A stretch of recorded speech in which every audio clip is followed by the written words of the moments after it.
Bore da, a chroeso cynnes iawn i'r gwasanaeth y bore yma. Just dau beth. Diw a dysgwyr, fori, os da chi ar gael. Croeso i chi ddwad i siarad efo'r dysgwyr ar ôl y gwasanaeth. Ac un peth arall ydy, bydd na ddim ysgol Sul ar ôl heddiw. Felly yr un olaf heddiw ydy Ysgol Sul. Byddwch yn dirion wrth eich gilydd, yn dyner eich calon, yn maddau eich gilydd fel y maddeuodd Duw yng Nghrist eich wi.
Yn enw'r Tad a'r Mab a'r Ysbryd Glân. Amen. Gras a thangnefedd efo gyda chwi. Byddwch yn dirion wrth eich gilydd, yn dyner eich calon, yn maddau eich gilydd fel y maddeuodd Duw yng Nghrist eich wi. Gan gynnychu ddathlu'r cymyn bendigaid gogoniant heddiw, yn baraton gan gyffesu ein pechorau. Gan ymddiried yn Naomi ein tad tregarog, wedi'n cynnal gan addfwynder Iesu ein cyfaill, ac wrth weld ein bywydau o'r newydd yn llewyrch yr ysbryd bwyol. Dad Nefel, yr ydym wedi pechu ar feddwl, gair a gweithred, a heb wneud yr hyn a ddylem. Mae'n wir ddrwg gennym, ac yr ydym o ddifrif yn edfarhau. Mwyn dy fab Iesu Grist a fi farw drosom, maddeia ein i'r cwbl a eithebio, ac arwain ni yn ei ffordd ef i gerdded fel plant y goleuni. Amen. Yr holl alluog Dduw, a drygar haw wrthych, maddau eich chwi, a chryddhau o bechod, a chadw yn y bywyd tragwyddol. Amen.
Gweddiwn.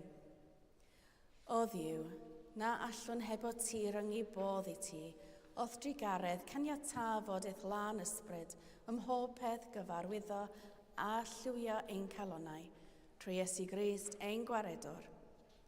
Amen.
Darlleniad o ran o'r 4 bennod o Epistol Paul at yr Effesiaid.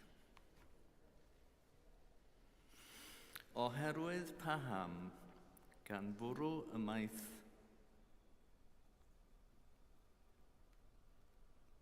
gelwydd, dywedwch y gwir bob un wrth ei gymydog, o blegyd aelodau ydym i'n gilydd. Digiwch ac na phechwch, na ddachlyded yr haul ar eich digoddaint chwi, ac na roddwch le i ddiafol. Yr hwn ar ladra taod na ladrated mwyach. Eithir yn hytrach cymeryd boen, gan weithio a'i ddwylo yr hyn sydd dda, fel byddo ganddo beth i'w gyfrannu i'r hwn y mae angen arno. Na deued un ymadrodd llygredig allan o'ch gennau chwi, ond y cyfryw un a gyfyddo dda i adeiladu yn fuddiol, fel y paro ras i'r gwrandawyr. Ac na thristewch lan ysbryd Duw, drwy'r hwn eich seilwyd hyd ddydd prynedigaeth.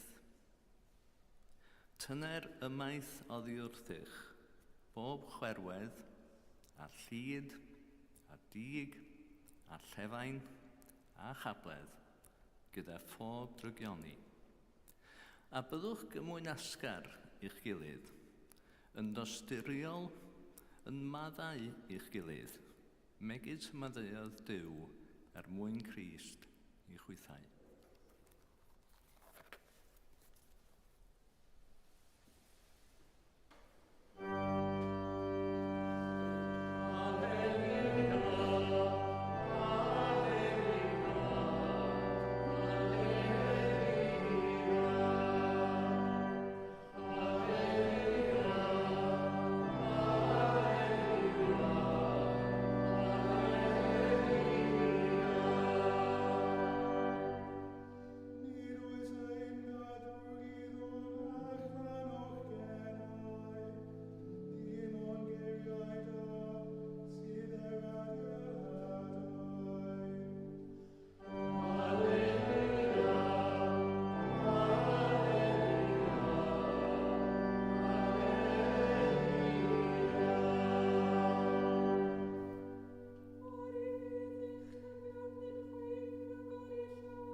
Glas a thangnefydd a fo gyda chwi. Gwrandewch ar y fengl sanctaidd yn ôl Sant Matthew. Bryd hynny, pan welodd Iesu y tyrfaoedd, aeth i fyny'r mynydd, ac wedi iddo eistedd i lawr daeth ei ddisgyblion ato. Dechreuodd ei hanerch a'i dysgu fel hun. Rwy'n dweud wrthych, ond i fydd eich chyfiawnder chwi yn rhagori llawer ar eiddor ysgrifenyddion a'r Phariseaid. Nid ewch bydd i mewn i dernas nefoedd. Clywswch fel y dywedwyd wrth y rhai gynt. Na ladd, pwy bynnag sy'n lladd, bydd yn atebol i farn. Ond roedd fi'n dweud wrthych y bydd, pob un sy'n ddig wrth ei gyfaill yn atebol i farn. Pwy bynnag sy'n sarhau ei gyfaill, bydd yn atebol i'r llys, a pwy bynnag sy'n dweud, y ffwl, bydd yn ateb am hynny, yn han i fern.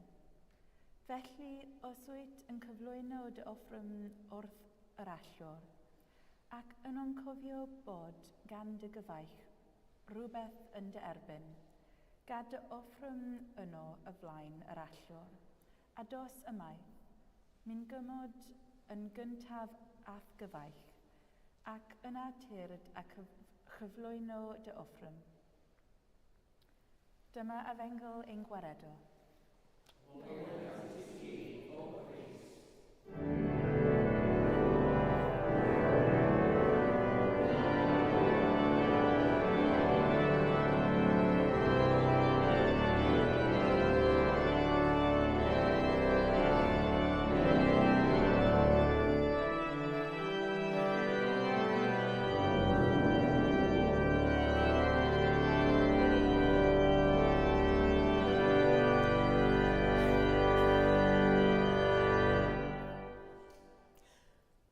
Byddwch yn dirion wrth eich gilydd, yn dyner eich calon, yn maddau eich gilydd fel y maddeuodd Duw yng Nghrist i chwi. Yn enw'r Tad a'r Mab a'r Ysbryd Glân. Amen.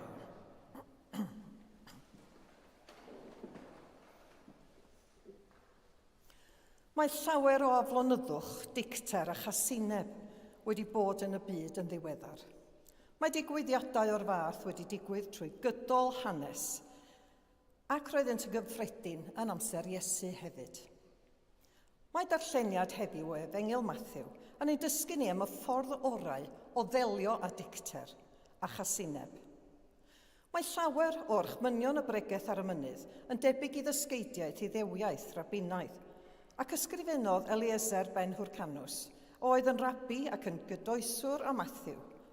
Hyn, y sawl sy'n casau gymydog, wele, a mae'n perthyn i'r rhai sy'n tywall gwaed.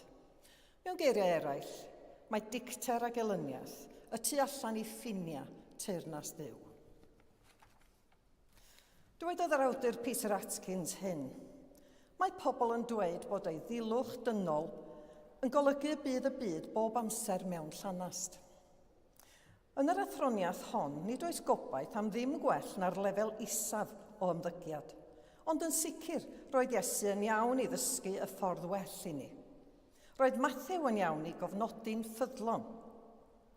Roedd yr eglwys yr ysgrifennwyd yr efengil hon ati yn iawn i'w thrysori fel newyddion da. A ddawodd Duw y gall calon gael ei hadnewyddu gan yr ysbryd i fyddhau i ddysgeidiaeth fel hon. Dyna neges Crist o obaith ar gyfer y byd, ac yn sicr, mae'n gwneud synwyr anelu at fwy na llanast. Wel, mae tensiynau o'r fath yn rhedeg rhwng cenhedloedd, teuluoedd ac hyd yn oed o fewn yr un cartref. Ansicrwydd yn aml yw'r rheswm dros tensiynau o'r fath sy'n arwain at dicter. Gall dicter fod yn ryn dinistriol. Pan fydd rhywun wedi bod yn ddig gyda ni, fe allwn ni fynd yn ddig ein hunain a thynnu pethau allan ar eraill.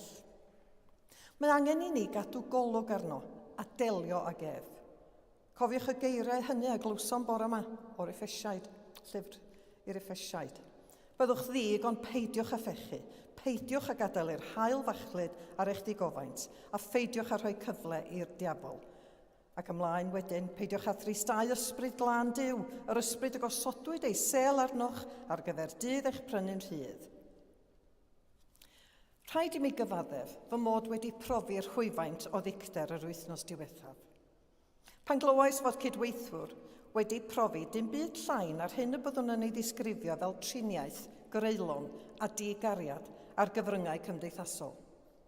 Teimlais deimlad o ddicter ac, ar yr un pryd, o deimlo trienni dros y bobl hynny a bostiodd sylwadau anghariadus. Pobl sy'n honni ei bod yn Gristnogion, ond eto yn methu ag arfer y cariad y mae Duw wedi ei ddangos i ni yn Iesu. Cyfwelwyd y cydweithiwr am hyn ar y radio, ac roeddwn yn wirioneddol ostyngedig pan wrandawais ar y ffordd yr oedd wedi delio ag ef. Yn hytrach nag ymateb gyda dial a chwerwder, oedd hi wedi ymateb gyda doethineb, eiddfedrwydd a gras cariadus. Felly, sut yr ydyn ni'n delio â dicter? Yn arlleniad yr Efengyl heddiw, mae Iesu'n cynnig 2 ateb. Mae'r cyntaf i gymodi a'n gilydd. Mae hyn yn cymryd eiddfedrwydd a gras, oherwydd mae'n golygu dod i lawr oddi ar ein pedestol a chaniatáu lle ar gyfer trafodaeth a chyfarfod meddwl. Mae cymod hyd yn oed yn cael ei roi o flaen addoliad. Ond i ddywedir wrthym yn adnodau 23 a 24, felly os wyt yn cyflwyno dy offrwm wrth yr allor, ac yno'n cofio bod gan dy frawd rhywbeth yn derbyn, gad dy offrwm yno o flaen yr allor a dos ymaith, mynd gymod yn gyntaf at frawd, ac yna tyrd a chyflwyno dy offrwm. Mae angen i ni gadw cyfrifon byr a cheisio datrys gwahaniaethau o'r fath. Os methwn a gwneud hynny, gall drwg deimladau o'r fath ddod yn faen tramgwydd yn ein bywydau ni ein hunan ac yn ein perthynas ag eraill. Am fyd gwell fyddai pe bai pobl yn dangos mwy o barch tuag at fodau dynol eraill. Beth sydd wedi digwydd i onestrwydd, cwrteisi a diolchgarwch? Oni fyddai'n fendithiol i les cymaint pe byddai mwy o bobl yn meddwl am ganlyniadau ei gweithredoedd cyn barnu eraill sydd â barn wahanol i'r rhai hwy. Gall dal gafael ar ddicter a chasineb fod yn ddinistriol i ni hefyd. Mae dicter yn achosi tensiwn a straen, a all gael effaith andwyol ar ein iechyd a'n lles. Mae'n ein hatal rhag bod yn gwbl fyw. Byddwch yn falch o wybod i mi ollwng y dicter a deimlas yr wythnos diwethaf, trwy ddweud sori wrth Dduw a gofyn am fyddeiant. Yr ail ateb a gynigir gan Iesu yw gwneud ffrindiau. Wel, hawdd efallai y byddech chi'n meddwl, mewn byd sydd ag obsesiwn a chyfryngau cymdeithasol. Mae gan unigolion gannoedd o ffrindiau neu berthnasoedd trwy gyfryngau cymdeithasol, nad ydyn nhw erioed wedi cwrdd â rhai ohonyn nhw. Dywedodd y diweddar John O'Donoghue, awdur llyfrau a ddarparodd gynhaliaeth i lawer o eneidiau a oedd yn ewynu am gysylltiad mewn byd bas, narsisaidd. Byd sy'n llawn ar hyn a elwyr yn grefydd yr hythyr. Dyma be ddywedodd o. Yn ein diwylliant ni, mae yna ormod o ganolbwyntio ar y syniad o berthynas. Mae pobl yn siarad yn ddi-baid am berthnasoedd. Mae'n thema gyson ar deledu, ffilm a'r cyfryngau. Nid yw technoleg a'r cyfryngau yn uno'r byd. Maent yn smalio darparu byd sy'n cael ei ryngrwydo, ond mewn gwirionedd, y cyfan y maent yn ei gyflawni yw byd efelychlediedig o gysgodion. Yn unol â hynny, maent yn gwneud ein byd dynol yn fwy anhysbys ac unig. Mewn byd lle mae'r cyfrifiadur yn disodli cyfarfyddiad dynol a seicoleg yn disodli crefydd, does ryfedd fod obsesiwn a pherthynas. Wel, dwi'n siŵr y bydd rhai o'r perthnasoedd hynny yn rhai da, ond bydd eraill yn rhai arwynebol. Yn sicr, mae angen i ni hefyd feithrin cyfeillgarwch gwirioneddol a pharhaol, lle byddwn yn dod ar draws ein gilydd wyneb yn wyneb. Mae rhywbeth pwerus am edrych i mewn i llygad person. Ond i ddywedir mae drych yr enaid yw y llygaid. Pan fyddwn yn adeiladu perthynas ddyfnach ag eraill, rydym yn dysgu parchu a charu'r pobl hynny. Cariad yw natur yr enaid. Mae enaid angen cariad fel mae'r corff angen aer. A pan rydym ni mewn cymundeb dwfn anhenaid, rydym ni'n dod o hyd i botensial ein bywydau, i ddod yn bobl y creodd Duw ni i fod. Pan fyddwn yn gwneud hyn, rydym yn disgleirio yn y byd gyda chariad Crist ac rydym yn harddu ein meddyliau. Roedd O'Donoghue yn credu pan fyddwch yn harddu'ch meddwl, rydych chi'n harddu'ch byd. Rydych chi'n dysgu gweld yn wahanol. Mewn sefyllfaoedd oedd yn ymddangos fel sefyllfaoedd marw, mae posibiliadau cyfrinachol a gwahoddiadau yn dechrau agor o'ch blaen. Mewn hen dioddefaint a'ch parluswyd ers tro, fe welwch allwedd newydd. Pan fydd eich meddwl yn deffro, daw eich bywyd yn fyw ac mae antur greadigol eich enaid yn cychwyn. Daw angerdd a thosturi yn gymdeithio newydd i chi, fel y dywedodd Sant Irenaeus yn yr ail ganrif, gogoniant Duw yw'r person dynol sy'n gwbl fyw. Mwyn dod yn gwbl fyw, mae angen i ni wybod a deall ein hunain fel yr ydym yng Nghrist. A dim ond os ydym ni'n caniatáu amser i fyfyrio ac archwilio'n bywydau a gallwn wneud hyn. Mae awnelo'r pethau hyn a chyferbyniad rhwng y defod allanol a'r enaid mewnol. Y pethau hyn yw'r cyfiawnder y mae Iesu'n ein galw ni ato, a mae purdeb yn hanfodol ar gyfer lles. Mae awnelo hyn ar cydadwaith rhwng y weledigaeth o Deyrnas Nefoedd a'r ffyrdd ymarferol a mae'r deyrnas hon i gael ei bywhau yn y gymuned Gristnogol. Weithiau, gall y loes a'r dicter y deimlwn fod yn rhy boenus i ni ollwng gafael arnynt, a gallwn ei chael yn anodd gwneud hyn yn ein nerth ein hunain. A newyddion da yw, nad ydym ar ein pennau ein hunan yma. Gan y gall Dduw roi'r nerth i ni wneud hyn. Felly, os ydym yn dal ein gafael mewn loes, dicter neu gasineb heddiw, mae gennym gyfle i adnewyddu ein hymddiriadaeth yn niw dad a greodd bopeth sydd, a neu fab Iesu Grist a brynodd yn ôl ryw, ac yn yr ysbryd glân sy'n rhoi bywyd i bobl Dduw. Byddwch yn dirion wrth eich gilydd, yn dyner eich calon, yn maddau eich gilydd fel y maddeuodd Duw yng Nghrist i chwi. I Dduw y borgogoniant yn awr ac am byth. Amen.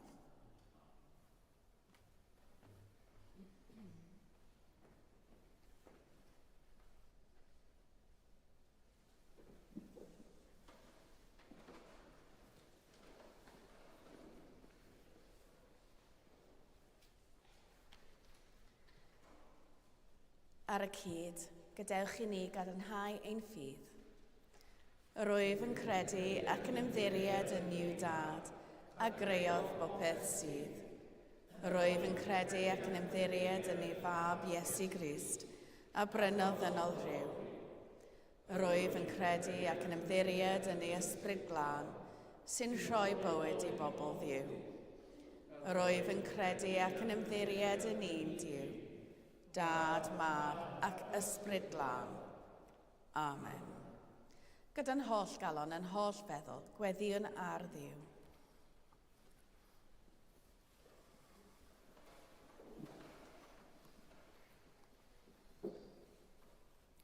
Duw sanctaidd, gweddiwn dros yr eglwys a grewyd ar dy ogoniant.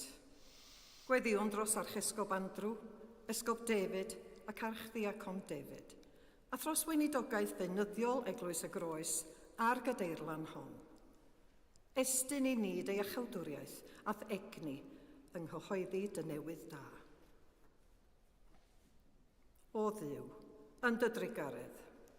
Gwrando ein gweddi. Dduw sanctaidd, gweddiwn dros ein cymunedau, ei ganed othgariad. Gweddiwn dros bawb sy'n byw bywydau bregus a phryderus yn ein cymunedau ar hyn o bryd. Estyn i ni oll dy ysbryd bywiol a ddaionnus ffyrdd. O Dduw, yn dy drigaredd. Gwrando ein gweddi. Dduw sanctaidd, gweddiwn dros y byd a grewyd gan dy gariad. Gweddiwn yn arbennig dros bobl ddioddefus Wcrain, Gaza, Israel ac Iran. Gan erfyn am gyfiawnder a heddwch yn y gwledydd hynny. Estyn i ni dy dangnefedd ath gymod gweddnewidiol. O Dduw, yn dy drigaredd. Gwrando ein gweddi. Dduw sanctaidd, gweddiwn dros dy holl bobl wedi ei creu ar dy ddelw, ac yn enwedig dros yr unig, y galarus a'r claf, ac o'n cymuned ni. Da ni'n cofio am Svetlana, Dimitro, Gita, David, Cathy, Laura, John Watkin-Jones, Helen Lincoln, Bill Lovelock, Matt Aegis, Matt Ieish, Mulder, Dewi Cook, Mark Roberts, Alan Torr a Ruth Charles. Anadleunioes arnynt, a dŵg iddynt dy drigaredd a thras. O Dduw, yn dy drigaredd. Gwrando ein gweddi. Dduw sanctaidd, gweddiwn dros yr rhai yr ydym yn ei caru, ond na'i gwelwn mwyach. Gweddiwn dros yr rhai sydd wedi marw yn ddiweddar, yn eu plith, Jacqueline Hughes a David Tomlinson. A thros yr rhai y cedwyr ei gwyl goffa'r dyddiau hyn, yn eu plith, Vera Watson. Gorffwys tragwyddol dy roeddynt o Dduw, a llywyrched goleuni gwastadol arnynt, gorffwysed hwy mewn tangnefedd, a chyfodi mewn gogoniant. Gan unon gweddiau a gweddiau Mair Mam Duw, deiniol ar holl saint, cydweddiwn, Dad Tregarog, derbyn y gweddiau hyn, er mwyn dy fab, ein gwaredwr Iesu Grist. Amen.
Deiwn i'r fangre hon a'r bara sy'n gynhaliaeth.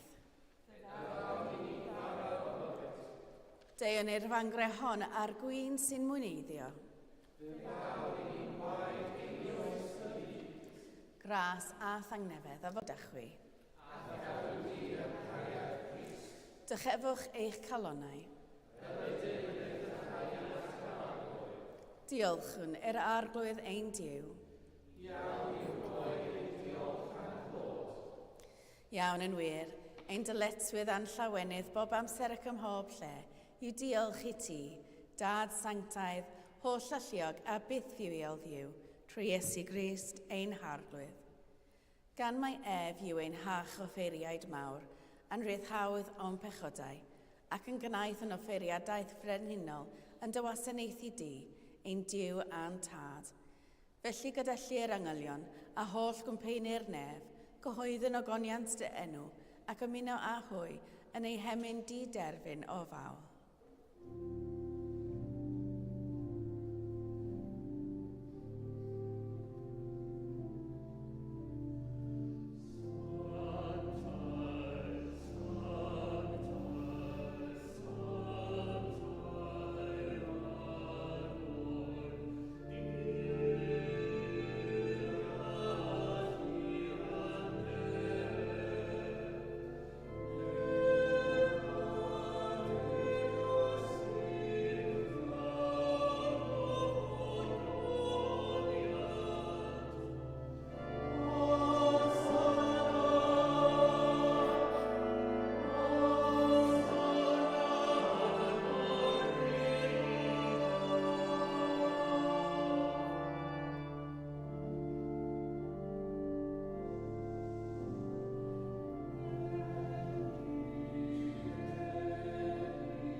Pobmoliant a diolch i ti, y gwir a'r bywioel ddiw, creo'r pob peth roddo'r bywyd.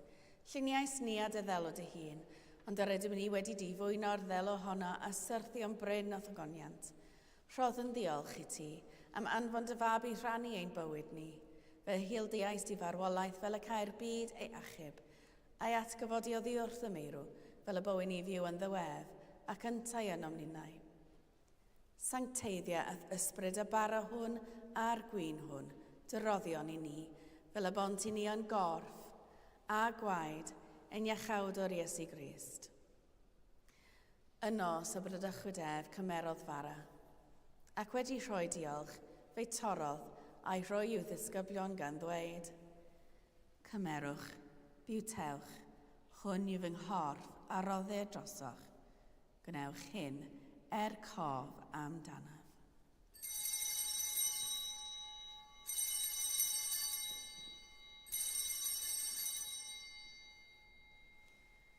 Yr un modd ar ôl swper cymerodd y cwpan, ac wedi rhoi diolch fe roddodd iddynt gan ddweud, yfwch o hwn bawb, oherwydd hwn yw fy ngwaed o cyfamod newydd, a dywelltu drosoch a thros lawer maddeuant pechodau. Gwnewch hyn bob tro yr yfwch ef, cof amdanaf.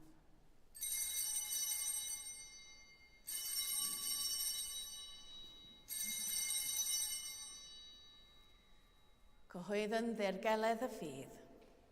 Bu farw Crist, atgyfododd Crist, daw Crist mewn gogoniant. Fel y gorchmynodd o ef i ni o dad, yr ydym yn cofio Iesu Grist y fab, gan gyhoeddi ei farwolaeth fuddugoliaethus a chan ymlawenhau yn ei atgyfodiad a disgwyl iddo ddod mewn gogoniant. Deiwn ar bara hwn a'r cwpan hwn i ti, derbyn ein habeth o ddiolch a moliant.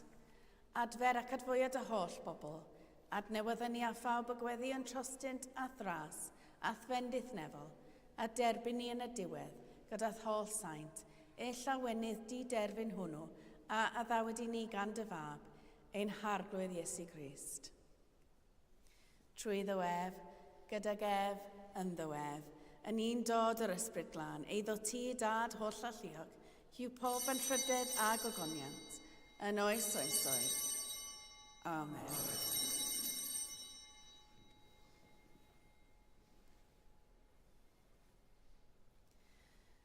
Fel y dysgodd ein iachawdod ni, gweddiwn yn hyderus.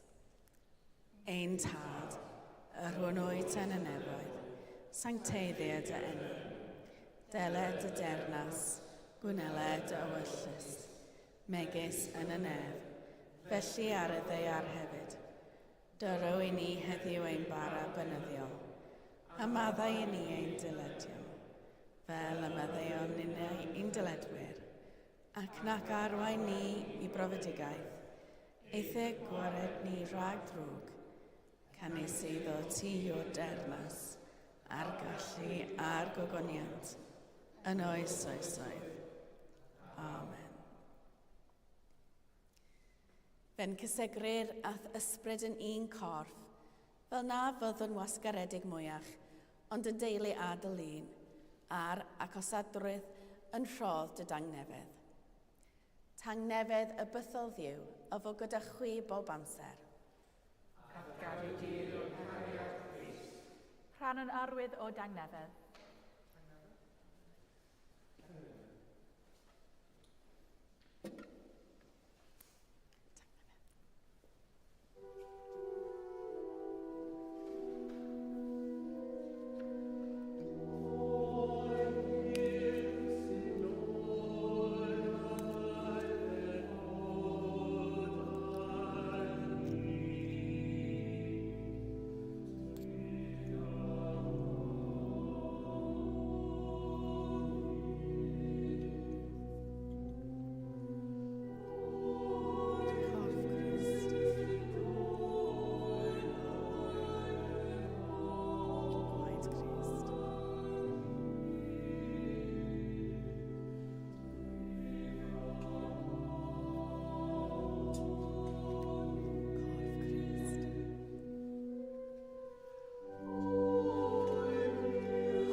Iesu yw oen Diw sy'n dywyn ymaith bechod ar byd.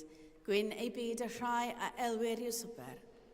Pweredwr, nid wyf yn deilwng i'th derbyn, ond dywyd y gair, a chaf i a chai.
Gras a thangnefedd a fo gyda chwi.